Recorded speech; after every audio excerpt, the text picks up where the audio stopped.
Students, आज हम लोग पढ़ेंगे आपके व्याकरण का एक विषय वचन।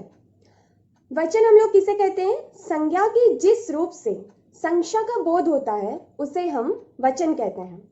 तो हिंदी में वचन को दो भाग में विभाजित किया जाता है, एक वचन, बहुवचन। एक वचन जिसमें एक व्यक्ति या एक पदार्थ का बोध होता है उसे एक वचन कहते हैं। बहुवचन जिसमें एक से अधिक व्यक्ति या एक से अधिक पदार्थ का बोध होता है उसे बहुवचन कहते हैं। जैसे कि उदाहरण स्वरूप आप लोगों को पता होगा लड़का लड़के, तो लड़का लड़कों क्यों नहीं हुआ? एक वचन में लड़का कहते हैं, बहुवचन में उसमें लड़के एक आर की मात्रा जोड़ दी जाती है, तो उसमें लड़कू लड़कों ये सब क्यों नहीं किया गया? ये सब का एक साधारण नियम होता है, उसी नियम के आधार पर हम लोग एक वचन से बहुवचन करते हैं। तो चलिए आज का क्लास शुरू करते हैं और उसमें हम लोग पढ़ेंगे वचन किसे कहते हैं, वचन कितने प्रकार के होते हैं, वचन परिवर्तन के नियम क्या क्या होते हैं, संबोधन करते वक्त वचन को कैसे व्यवहार किया जाता है एवं उससे संबंधित कुछ अपवाद को। तो चलिए शुरू करते हैं। वचन संज्ञा के जिस रूप से संख्या का बोध होता है उसे वचन कहते हैं। जैसे किसी भी संज्ञा को सुनकर हम बता सकते हैं कि ये एक वचन में है या बहुवचन में। तो ये वचन कितने भाग में विभाजित है? दो भाग में, एक वचन एवं बहुवचन। एक वचन का अर्थ क्या होता है? जब एक व्यक्ति या पदार्थ का बोध होता है उसे हम लोग एक वचन कहते हैं। उस तरीके से बहुवचन का क्या अर्थ होता है? एक से अधिक व्यक्तियों या पदार्थों का बोध हो तभी हम उसे बहुवचन कहते हैं। मैं जो आप लोगों को थोड़ी देर पहले बताई कि वचन रूपांतर के कुछ नियम होते हैं जिसके आधार पर वचन रूपांतर होते हैं। जैसे कि लड़का लड़के होता है, लड़कों या फिर लड़कू नहीं होता। तो उसी तरह हम लोग यहाँ पे देखेंगे, आप लोगों की सुविधा के लिए मैंने ये चार्ट बना के रखा है, आप चाहो तो ये चार्ट को ड्रॉ कर लो। ये देखिए वचन रूपांतर के नियम। इसको सबसे पहले विभाजित किया गया है दो में, पुल्लिंग स्त्रीलिंग। पुल्लिंग को दो भाग में विभक्त कर दिया गया, आकारांत शब्द एवं अन्य मात्रा के शब्द में। आकारांत के शब्द को फिर से दो भाग में विभाजित कर दिया गया, एक परसर्ग रहित, दूसरा परसर्ग सहित। परसर्ग रहित का क्या नियम है? अगर इसके अंत में आ है, देखिए यहाँ पे आकारांत शब्द है मतलब अंत में आ है, यहाँ का आ ए बन जाता है। जैसे बकरा, बकरा र में जो आकार है यहाँ जब वो बहुवचन होता है वो बकरे हो जाता है, अर्थात ये आकार यहाँ पे एक आर में परिवर्तित हो गया, बकरा बकरे। उसी तरह जब परसर्ग सहित मतलब ने को से ये सब जब जोड़ दिया जाता है तब हम लोग उसे कैसे करते हैं? तो परसर्ग सहित में आता है, एक वचन में ए होता है। जैसे लड़का हम लोग सिर्फ साधारण एक वचन शब्द लड़का है, उसमें अगर ए जोड़ दिया जाता है तो ये एक वचन में लड़के ने। जैसे लड़का कहा पर लड़के ने कहा, ये एक वचन में माना जाता है। पर यहाँ पे जब ये बहुवचन होता है तो उसमें ओ जोड़ दिया जाता है, ओ में अनुस्वार ओ जोड़ दिया जाता है। जैसे लड़का ओ ने, लड़कों ने, जैसे लड़कों ने कहा। उसी तरह हम लोग देखेंगे पुल्लिंग शब्द के अन्य मात्रा के शब्द। अन्य मात्रा मतलब आ को छोड़ करके बाकी सभी मात्रा के शब्द भी दो भाग में विभक्त किए गए हैं, पहले परसर्ग रहित फिर परसर्ग सहित। तो एक वचन और बहुवचन में कोई अंतर नहीं होता। परसर्ग रहित में एक वचन या बहुवचन में कोई अंतर नहीं होता। जैसे घर घर, इसमें अकारांत की मात्रा है, इसमें बड़ी इकारांत की मात्रा है, तो हाथी हाथी, घर घर।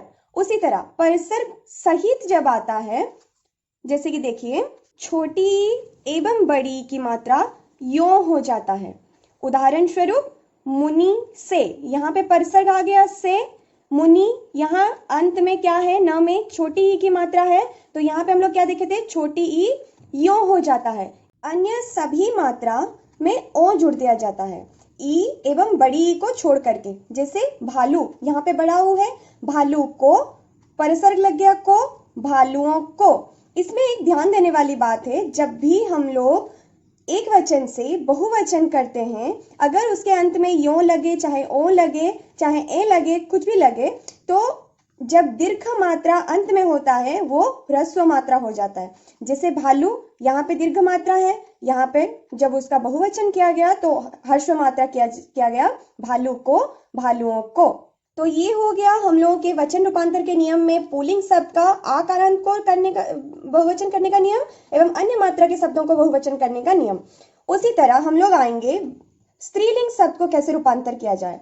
स्त्रीलिंग शब्द को भी दो भागों में बांटा गया है, छोटी ई एवं बड़ी ई कारांत शब्द, मतलब जिसका अंत छोटी या बड़ी से हो रहा हो, या फिर या में अंत हो रहा हो, उसके अंत में या हो, ये अथवा अन्य मात्रा के शब्द, ये दो भागों में विभक्त किया गया है। एवं प्रत्येक भाग को फिर से हम लोग परसर्ग रहित, परसर्ग सहित, परसर्ग रहित, परसर्ग सहित, ऐसे में हम लोग डिवीजन किए हैं। तो ये देखिए, जब ये कारण में खत्म होता है तो परसर्ग रहित शब्द में क्या होता है, छोटी ई, बड़ी ई, या, ये सब मात्रा बदलकर या हो जाते हैं।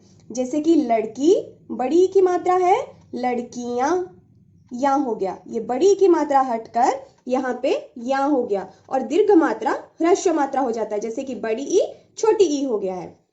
वैसे परसर्ग सहित में क्या होता है, छोटी ई, बड़ी ई या बदलकर यो हो जाता है। जैसे स्त्री को यहाँ पे परसर्ग है, तो स्त्री बड़ी की मात्रा है, ये बदलकर या हो जाता है स्त्रियों को। यहाँ पे देखिए दीर्घ मात्रा ह्रस्व मात्रा में बदल गया है, यहाँ पे दीर्घ मात्रा था स्त्री, यहाँ पे जब बहुवचन हुआ तो ह्रस्व मात्रा हो गया है, स्त्रियों को। तो फिर अब अन्य मात्रा के शब्द को देखेंगे, तो अन्य मात्रा के शब्द में परसर्ग रहित, परसर्ग सहित। परसर्ग रहित, जैसे यहाँ पे हम लोगों का ई, छोटी बड़ी दोनों जा चुके हैं, तो अ, आ, छोटा ऊ, बड़ा ऊ और औ, ये सब बदलकर क्या हो जाते हैं, ए में परिवर्तित हो जाते हैं। उदाहरण स्वरूप जैसे बात किस में खत्म हो रहा है, यहाँ पे अकारांत में, तो ये बदलकर ए जुड़ जाता है, जैसे कि बातें। वैसे बहु, बहुएं, यहाँ पे बड़ा दीर्घ मात्रा ह्रस्व मात्रा हो जाएगा। वैसे परसर्ग सहित, परसर्ग सहित जैसे उसमें को, से, ने, ये से जुड़ा होगा, तो एक वचन में परसर्ग सहित में नो परिवर्तन, मतलब कोई परिवर्तन नहीं होता है। उदाहरण माता को, इसमें माता एक वचन में है, को सिंपली लग गया, इसमें कोई चेंजेस नहीं है। पर बहुवचन में ओ जुड़ा जाता है, जैसे कि माताओं को, यहाँ पे देखिए ओ जुड़ गया है, माताओं को।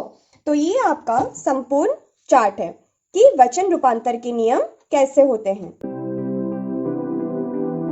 संबोधन करते वक्त एक वचन या बहुवचन को कैसे बोला जाता है।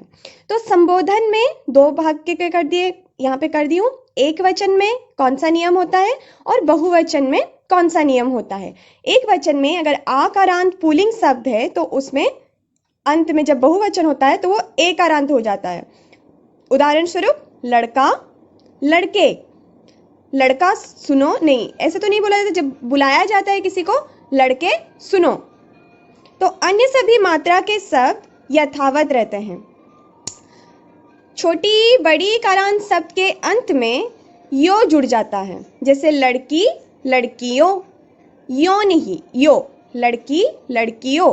भिन्न मात्रा, जैसे हर छोटी बड़ी के भिन्न जो भी मात्रा होता है उसमें ओ जुड़ जाता है, जैसे बहू, बहुओं।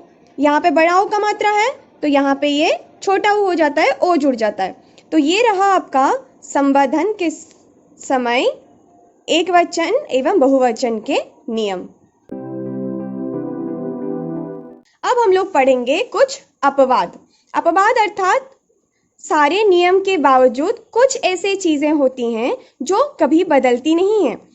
तो अपवाद में जैसे एक वचन एवं बहुवचन दोनों में वो लोग समान रहते हैं, जैसे तत्सम शब्द हुआ, यहाँ पे सब कीवर्ड्स है, तत्सम शब्द, सम्मानास्पद शब्द, अन्य कुछ शब्द हमेशा बहुवचन रूप में रहने वाले शब्द, और कुछ शब्दों के साथ वृंद, गण, दल आदि लगाकर बहुवचन किया जाता है। ये सभी कीवर्ड्स हैं, इसको आप याद रखेंगे तो आपको याद हो जाएगा।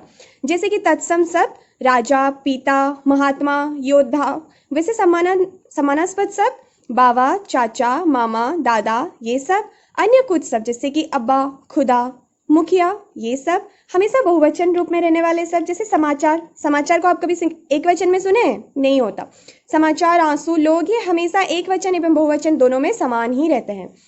और जैसे कि शिक्षक वृंद, छात्र दल आदि में वृंद, गण, दल आदि लगाकर बहुवचन किया जाता है। तो ये था आपका वचन, उसका नियम, उसके रूपांतर के नियम, संबोधन में बोलने वाले वचन और उसके कुछ अपवाद। तो यहां पर आपके संपूर्ण वचन पाठ खत्म होता है। शुक्रिया।